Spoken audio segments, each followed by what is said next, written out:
Friend. All right, so make sure everything's good.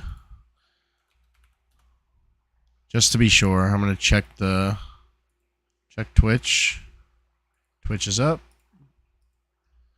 and I want to check YouTube. I've never streamed on YouTube before. I didn't check YouTube, but the Twitch seems fine. We are live on YouTube. Hell yeah! What's up, YouTube? Hell yeah! Welcome to the show. Is this what we're doing? Are we doing a show here? Informative brainstorm. I like that. It's an informative brainstorm. Okay. Or maybe like a vacuum of just us talking USA, Rock Eagle flag. Let's go, baby. All right, yeah. So we're here to talk about the what did we just watch? The title, obviously, USA versus Guinea. We won 3-0, right? Massive win. I mean, it's obviously supposed to be our second team, but I mean, I texted you. I think we look almost as good as our first team. Not as good, but not too far behind, honestly. I mean, I've been very impressed with some of these kids, and I think that there is a path, a definite like visual path that at least 3 of our starters are 100% going to be in some capacity on our World Cup team. Who do you got your eye on? I would say John Tolkien. Of course. 100%, Red Bull. JMI, represent. baby. Oh, my God. He is so good. He's 100% going to be on our men's national team for the World Cup. Doesn't necessarily mean he's going to start, but if he's not, that's just a shame. I got to admit, dude, that guy, Yao. Dude. Okay, go ahead. He came in off the bench first 2 games, and every time he came in, that guy was insane. Last game against the Kiwis, New Zealand, Tim Howard, when he came in as a sub, Tim Howard straight up said, he's like, this kid is playing for a starting spot in that last game. And he's been playing lights out, and Mitrovic, masterclass decision to say, you know what? Mitrovic is our coach, by the way. Who, if anyone doesn't know, Mitrovic is our coach. For the U23s. And could possibly be our coach for the men's national team going forward if we have a good Olympics here. But we'll get to that. Go ahead. Yeah, we'll touch on that in a second. Yeah, but great decision to put him in. And that guy is insane. I'll be 100% honest. Never heard of him before. Yeah. But watching him today play, how 70 minutes I think he played, give or take, something like that. Yeah. He was on a whole other level. One funny thing though, little side note, I was thinking to myself while I was watching him play, I'm like, dude, this guy is Pep Guardiola's worst nightmare. He would never be on a Pep Guardiola team because he only knows one thing: direct right at the goal. I don't think he made a side or back pass the whole entire time he was in. Right? It was amazing to watch. Dude, he had this one turn where he like stretched his left leg out as far as he possibly could and just touched it and went down the sidelines, and I was like, wow. He was the most direct player I've ever seen. Every time he got the ball, he had one thing in mind: right down their throat. He plays in Belgium at Westerlo. Yeah, so I think that he is someone that we should consider, on the World Cup squad coming up as a rotation player. I mean, a couple years from now, he could be even better. So Tolkien, Yao, and I do believe he didn't play today. I believe he was hurt, but Busio, I think that he can be a good squad player, if not even a solid substitute coming up in the World Cup. I think he showed a lot of potential. It was sad that he was hurt today, but those would be my 3: Yao, Busio, and John Tolkien. 3 players so far that have stood out in the group stage that should 100% be on the radar for moving up to the full men's squad. What about yourself? What do you think? So I real quick, just to touch on yours. To start, Yao. Oh my God, Yao is. Tim Howard said today he's got magic in his boots. That kid looks like he could be Honestly, he looks like he could be better than Christian Pulisic in a couple of Hit the years. post twice. Dude, they said that he could have had a hat trick today. Yeah. He literally could have had a hat trick today. He looked phenomenal. First time I've ever seen him play. I didn't get a chance to watch the first 2 games, just the highlights. And, I mean, wow, he was... Wow, that's all I can say, honestly. Oh, Yow. Yow. So, other than him, Busio. Busio was someone I wanted to see, but I didn't get a chance. You told me about him prior, and it's a shame I didn't get to see him, but I'm sure we'll see him coming up in these next couple of games as we go through this tournament. I'm sure we'll... I don't know who we're going to play in the round of 16. Are we live? Oh, I got that stuff. But they said, okay, you can hit me in a second, but they said that France is playing Argentina, so we don't have to play France or Argentina, so that's a good thing. Second place will always play first. Whoever finished second always plays first from the difference. So Argentina came in second. France is going to play them because France came in first. We're playing Morocco. Okay. I mean, still not an easy game for sure, but I think that should be a win for us. Absolutely. Other than that, Johnny Boy, John Tolkien, our man, love that kid. He is going to be on our national team very soon. Very, very soon. So all 3 of yours I agree with. One more I want to add is Paredes, right? Is that his name? He's the one who scored the brace today. Mm-hmm. That dude is awesome, and he could be another great midfielder for us off the bench.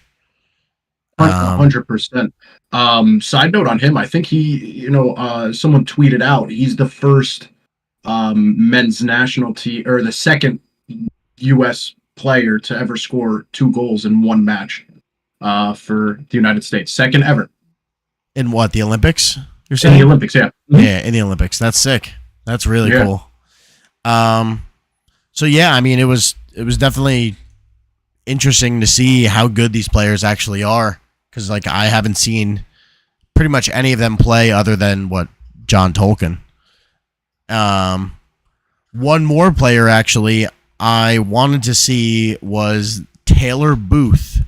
I've seen highlights and heard of him in the Eredivisie, and he's had a pretty good season, I think, last year.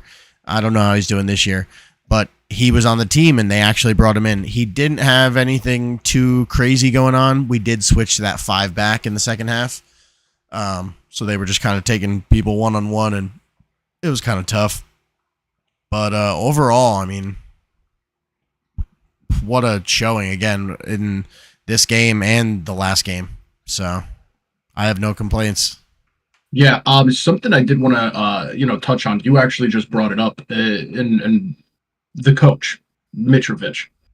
I have to say congratulations to him. He's really been great.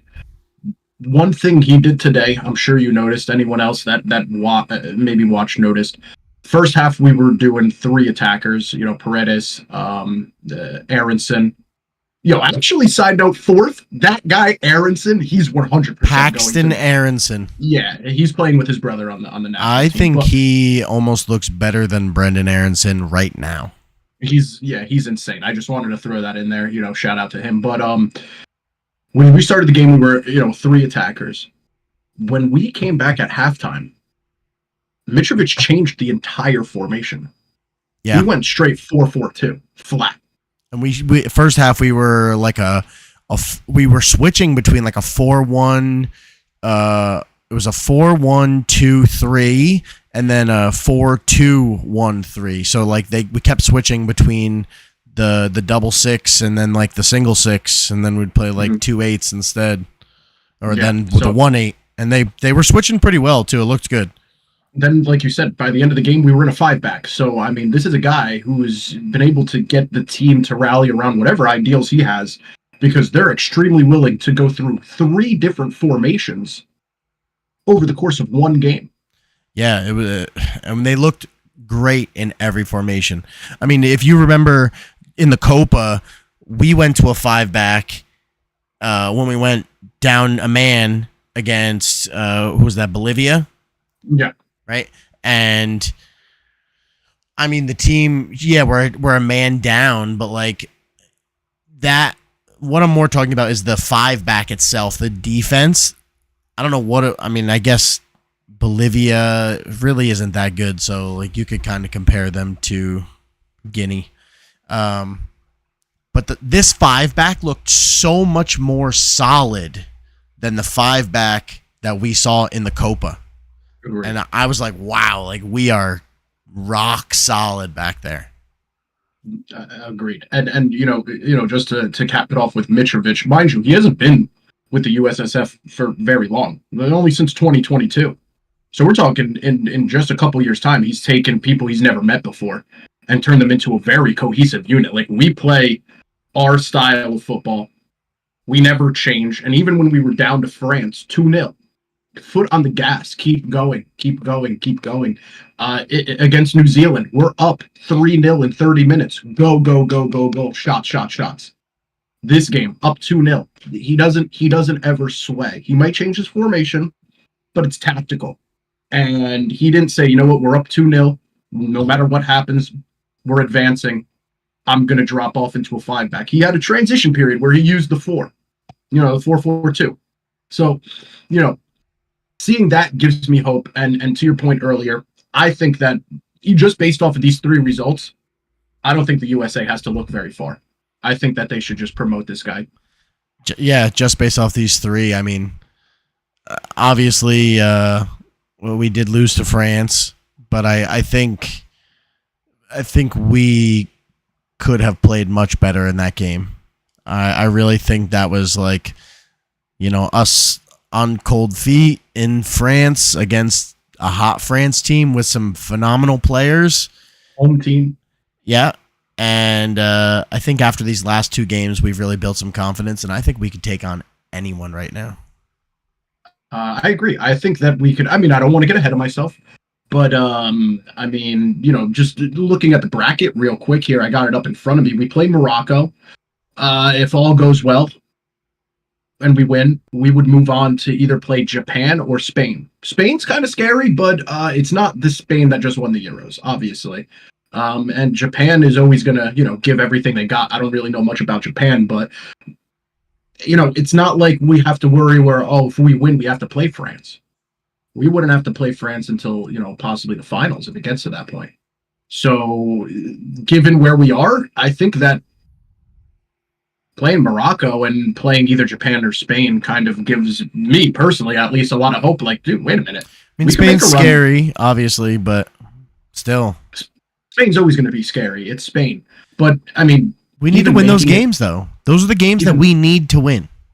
Yes, 100%. And even making it that far would be the greatest achievement. I mean, if we beat Morocco, that literally would be the greatest achievement in Olympic soccer history for the United States. The furthest we ever made it is the round we're in right now. And fun fact, first time in 24 years. Yeah, so that's crazy. Most of our starters, except for the 3 that were chosen as the older players, Mihalovic, Zimmerman, and Robinson, none of the players were even born last time we made it to the quarterfinals. It's kind of crazy to think about. Like, Tolkien wasn't even alive when Tim Howard led us in Sydney, to the quarterfinals. So we're talking about literal a whole nother generation and possibly the greatest achievement in United States men's soccer history, besides obviously the Gold Cup. But if we could make it, come in 4th, come in 3rd, come in 2nd, I'm not even saying we have to win, but like, we're on the cusp of something we've never done before, led by a guy who's only been with us for 2 years and a bunch of 20-year-olds. That's impressive. Yeah, I agree. I think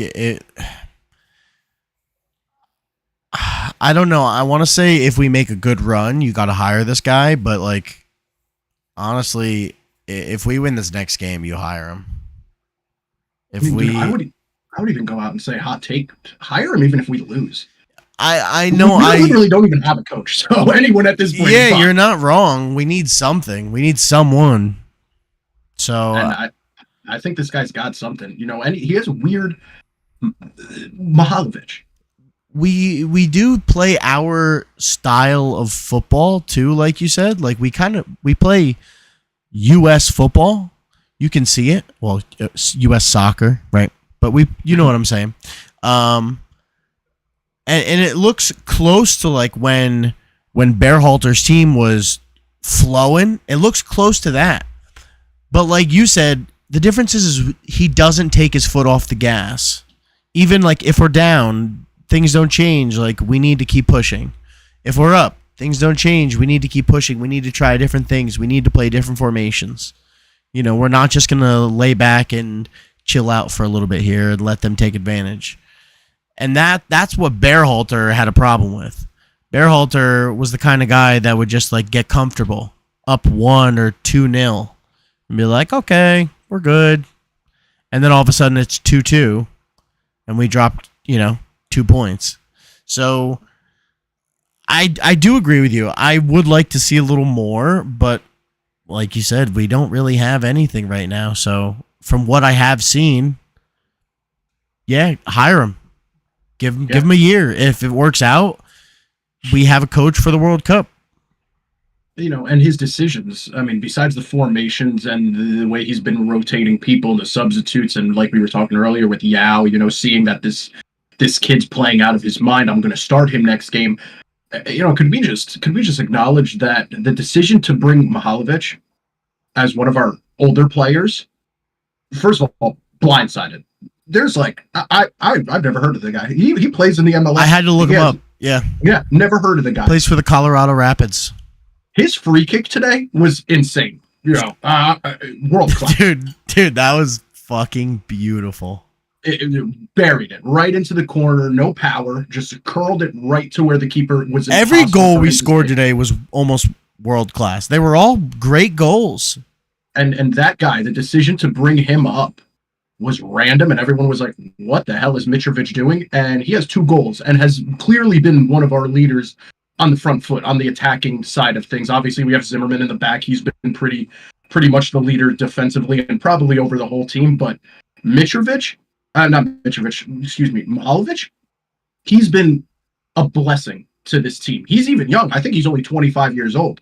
I wouldn't even be surprised if we see him as a substitute in one of the games, coming up in one of the tournaments, because he really, really is showing that he has a name and he's good. So decisions like that tell me that this guy, he's operating at a pretty high coaching frequency. He sees something and has a vision, and he's going for it. It would have been easy for him to take someone like Wright or Musa or any of these big name people where everyone's going to be like, oh, I remember watching him in the Copa. He said, no. Look, this guy Mihalovic, this is who I need to play my style. And he took it, and the guy's been lights out. Honestly, I was thinking before, I almost wanted to mention him, but the thing is he's a little bit older, and he only had like a really good like first 30 minutes of the game.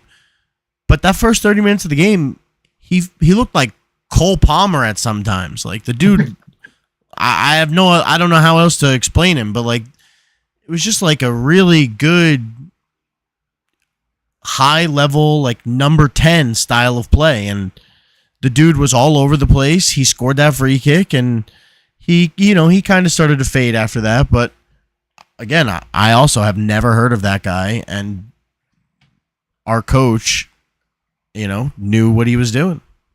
Yeah, so props to Mihalovic, props to the decision by Mitrovic. So I'm optimistic about the future of the men's national team.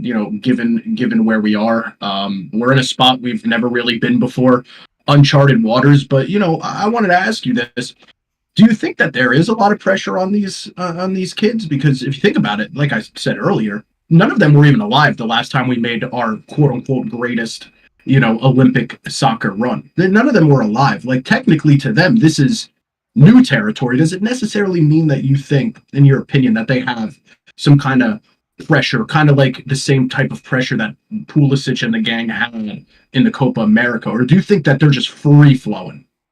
I 100% think that they are in the same exact mindset as the first national team, as Pulisic and all them, saying that, the goal here is to win.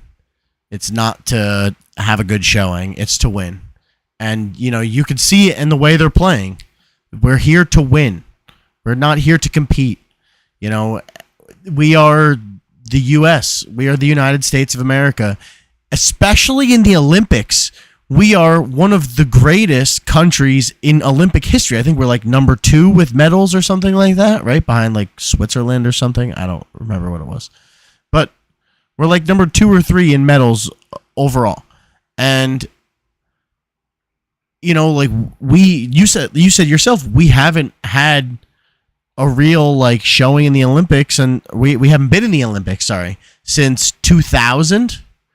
And that's 2008 we were in the 2008. Stage, okay. But we got eliminated immediately. Okay, so still though, 2008, like you said, that's what 16 years ago, right?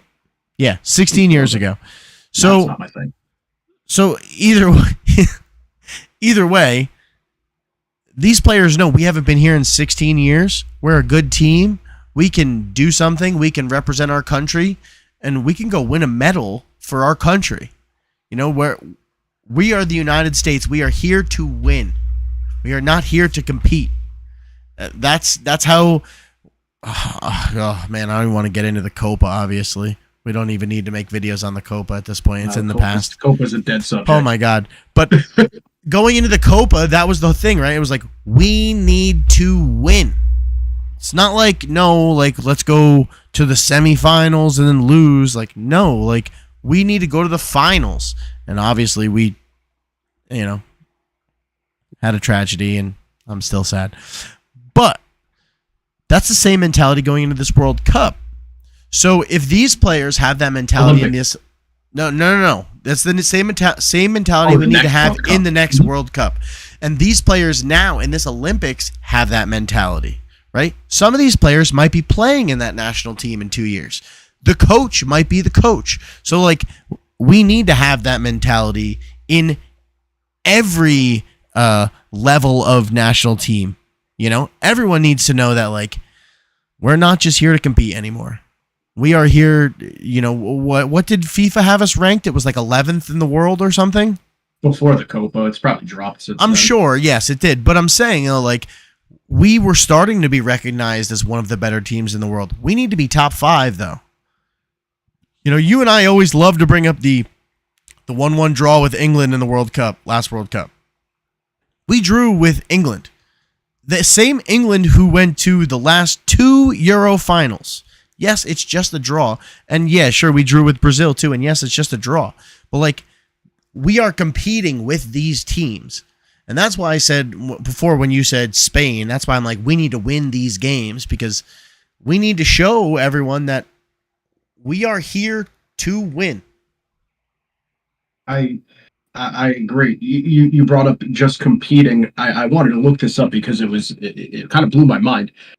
Every Olympics since Munich in 1972. Ready for this? 1972 Olympics, group stage eliminated. 1984 Los Angeles on home soil, group stage eliminated. Seoul, South Korea, 1988, group stage, eliminated. 1992, Barcelona, group stage, eliminated. 1996, Atlanta, group stage, eliminated. It was from 1972 to 2000 where we literally didn't make it out of the group stage. And in 2000, we made it out. At 2008, right back to getting knocked out in the group stage. So this has got to be our year. We have the talent, we have the coach. We gotta make a name for ourselves. Really, we have to get to that semifinal spot. I believe it, and I agree with everything that you said. That we have that mentality. It shows on the field, and I'm excited for the things that are going to come. I think that there is probably less pressure. Given that they're young, given that none of these guys really have the most extensive United States background. They're not constantly in the tabloids. Like you said, there's players on this team we never even heard of until the Olympics. So I think that not having that pressure, like the pressure that Pulisic and them faced for the Copa, is going to help us. It's at this point. Yeah, I think the pressure's on themselves more than anything. Right, like a personal pressure. Right, and that's why I'm saying we need to win. That everyone is putting that pressure on themselves to win. from the outside looking in, no, there is minimal pressure compared to the Copa. You know? Yeah, 100%. And I think there's a lot of good things to come. Play wise, our tactics have been sound. Yao has been taking people on. He's looking like Jadon Sancho. He's not afraid to take people on. Mihalovic has been a leader. He had a rip in the France game, hit the crossbar.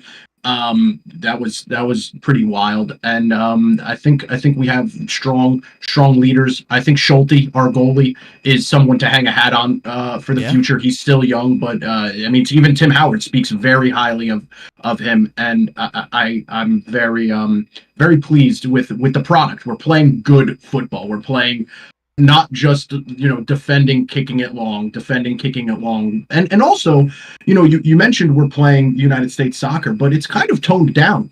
I don't know if you've noticed, our press doesn't start as high as Berhalter's press started. We kind of let them come past the first, the first maybe third, before we really step that press up, and I feel like that has been a good factor on not letting our defense out to dry, where like we saw some goals in the Copa America where we started to press high. Once the team played out of our press, it was kind of basically every man for themselves. Can someone make an amazing tackle in the final third to stop it? So I think his style is United States football, high press, high energy, but he's starting it a little further back. And I think that something like that is good for longevity. That's a style of football that I think is sustainable, to say the least. Yes. It's definitely more sustainable than Berhalter's high press. Yeah, well, his high press was just... We just want to kill Pulisic over and over for 90 minutes a game. Yeah, which eventually will look like Chelsea, just murder the guy. All right, relax. All right, well, I don't want to make this video too long, so... Just want to shout out to all the viewers. Thank you guys so much for watching. Make sure you guys like, comment, and subscribe. Please help the algorithm, help us out. Tell your friends. And we will see you very soon. We got another game when, Vinny? Friday or Saturday, right? Friday, 9 a.m., which is kind of upsetting. I'm not going to lie. I'm turning my notifications off. I'm recording. I'm watching when I get home so that I can be hyped. But yeah, it's 9 a.m. on Friday.